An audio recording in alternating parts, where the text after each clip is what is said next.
Welcome back to the show, everybody. This is your Premier League and FA Cup preview for this weekend, brought to you by the upper tier over there on YouTube. Head over there, smash that subscribe and bell notification button. Running a solo this week. It is Paddy's Day, so Darren's otherwise occupied. Normally he would be with me, but we'll run down through the fixtures, give our thoughts on it and some score predictions. And if you'd like to contact the show, the upper tier podcast at gmail.com, or you can drop your comments into the video down below. Let us know your predictions for the weekend, what you think is going to happen in a massive weekend for the FA Cup, and a couple of really important fixtures in relation to the relegation battle and also into the European spots. We kick off Friday night with Wolves versus Leeds. Wolves looking good at the moment, scoring goals. Some really dangerous players there. Jimenez, Podence, Neves all playing really, really well. Leeds, although they have their struggles, they got a good win there the other night under their belt and stuff like that with Gerhardt coming on. But still in a relegation battle. I think this will be a tough one for Leeds going to Molineux to get anything out of it. I think Wolves at the moment just have that bit more talent around the park. And I'd expect Wolves to run out a 2-1 winner. We move into Saturday. Massive game in the top four race for Arsenal off the back of a defeat to Liverpool there during the week. But they go to Villa Park. Gerrard, Stevie G, who were unlucky very much against West Ham the other day. Yarmolenko popping up with the winner. And what a celebration for the boy in light of what's going on worldwide at the moment. And it was good to see the Villa fans applauding it as well, which was nice to see. But this is going to be a very interesting game. This could be very open. Arsenal definitely need to bounce back. They can't afford to drop points here. They really need to win to keep that top four race, keep them well in there and really solid. They have a couple of tough fixtures coming up after this. I think they play Chelsea. I think they play Tottenham. And I think they play United. I think that's their next three fixtures after this. I'm not too sure, but I think it's something in around that. This is an interesting one. I see this one running out maybe a 2-2 draw, which on the face of it, Arsenal, it's a point, but they probably want the three. But for Villa, they'll be going for the 3 points as well. But I think it'll end up being a high scoring draw, 2-2. First FA Cup game of the weekend on Saturday, big one, Middlesbrough versus Chelsea. A lot of turmoil around Chelsea at the moment, but certainly performing well on the pitch. Kai Havertz's absolutely outstanding at the moment. Middlesbrough, who have been absolutely brilliant in the cup so far. But Chelsea had requested that the game be played behind closed doors, and I know Steve Gibson, the chairman of Middlesbrough, came out. He was having none of it, and had a lot of things to say in relation to Chelsea Football Club.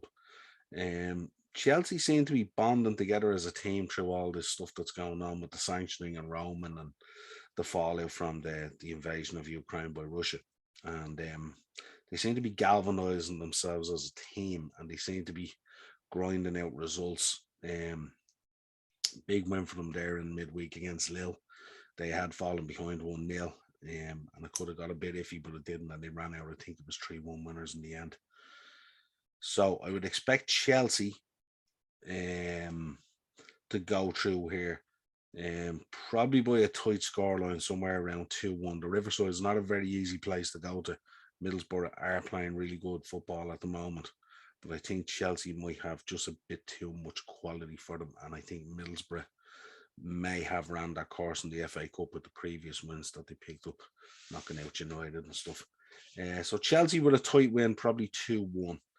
We move into Sunday in the league, Leicester versus Brentford. Interesting dynamic in this one. Leicester seem to be doing okay at the moment. Brentford are going to be buoyed by some of the results. Ivan Toney back in form again. Helps as well when you have someone like Christian Eriksen supplying you the football. That bit of quality in there makes a huge difference to a player like Ivan Toney. Took his penalties very well, and is back in form again.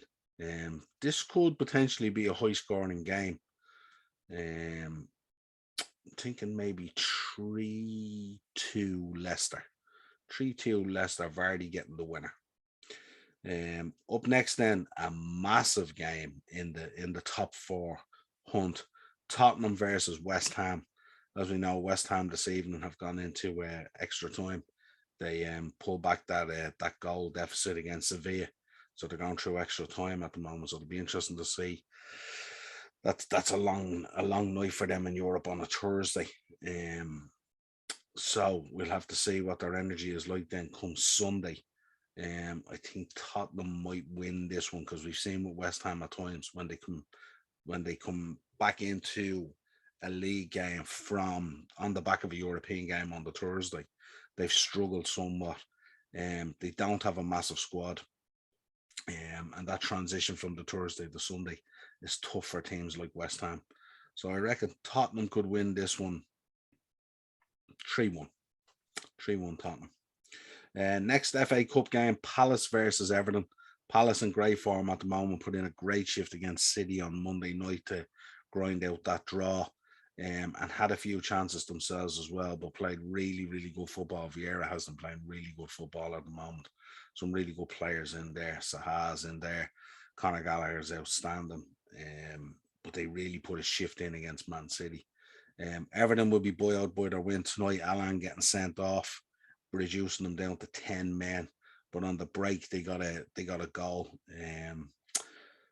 Dominic Calvert-Lewin with the assist and Iwobi with the finish. Nice little finish from Iwobi there to pinch it 1-0 in I think the 98th minute, because there was a problem with crowd trouble. A supporter came onto the pitch and he tie wrapped himself to a post in form shape of some protest or something like that, and it just took them ages to get him off this post and stuff like that. So there was like 14 minutes of added on time. And I think they scored in the 98th minute or something like that. But a massive result for Everton, and you could see the relief on Frank Lampard. He was jumping about like a kid who just won the lotto. In this one, I think this will be difficult for Everton to head down to Selhurst Park. I think Crystal Palace and Selhurst Park are a tough proposition for them. They will be buoyed by the win tonight. The Palace are also on a rich vein of form after that result on Monday. I think Palace will run out here 2-1 winners and progress to the next round of the Cup. FA Cup, the kind of the big toy, if you like, of the round, Southampton versus Man City. We know Southampton have already done a number on Man City this season. But it's FA Cup, and Man City will want to make amends for that draw against Crystal Palace. They're feeling the heat of the title race now, with Liverpool breathing down their necks with just a point in the difference, after being 14 points ahead in January. So it's a massive comeback there. So Man City be under pressure here. Southampton as well is kind of struggling.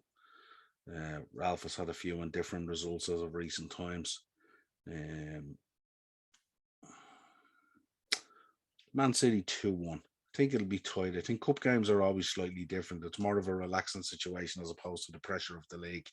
So I think Man City will beat Southampton 2-1. I think it'll be tight. I mean, they haven't really been blasting teams anyway, so they've been working through it and workloading through it. So yeah, I think Man City 2-1. And then we round out the weekend then with Liverpool's trip in the FA Cup to Nottingham Forest. This has all the makings of an excellent game. The Forest in great form in the cup, have done really, really well. Tough place to go, real old school ground, great fan base, really boisterous. Tough place to go to on a Sunday evening. Looking for a result in the FA Cup. Liverpool, of course, we know are still fighting on three fronts after securing the Carabao Cup. They have the quarterfinal draw of the Champions League in the morning to see who they get there.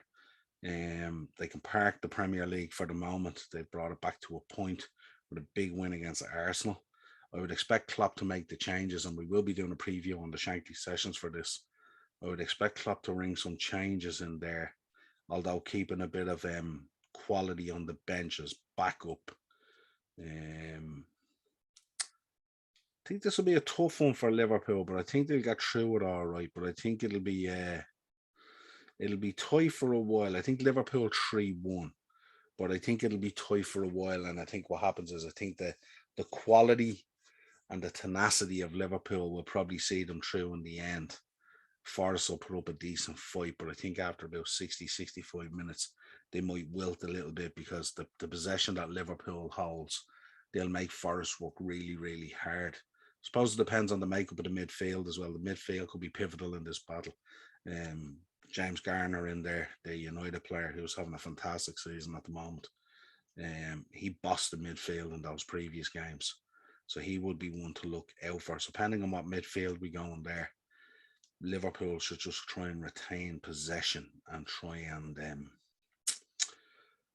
seep the energy off Forest a little bit, similar to what we did with Arsenal the other night. They got the 60 minutes, and then once that goal went in, just the whole energy left Arsenal's team. They had ran their course. But I think, yeah, Liverpool 3-1, but I think two of the goals might come late, say from the 60th minute onwards, because I think Forest will be kept busy. They'll be under pressure in terms of possession and stuff like that, and it might be telling on them. But sure to be a brilliant game to round out the weekend. Should be an absolute belter. Well, this has been your Premier League and FA Cup preview for the weekend. As I said already, make sure you let us know what your picks are for the weekend and your scores. Certainly an interesting and indifferent weekend in terms of fixtures between the FA Cup and the Premier League. And we will talk to you again real soon. Cheers.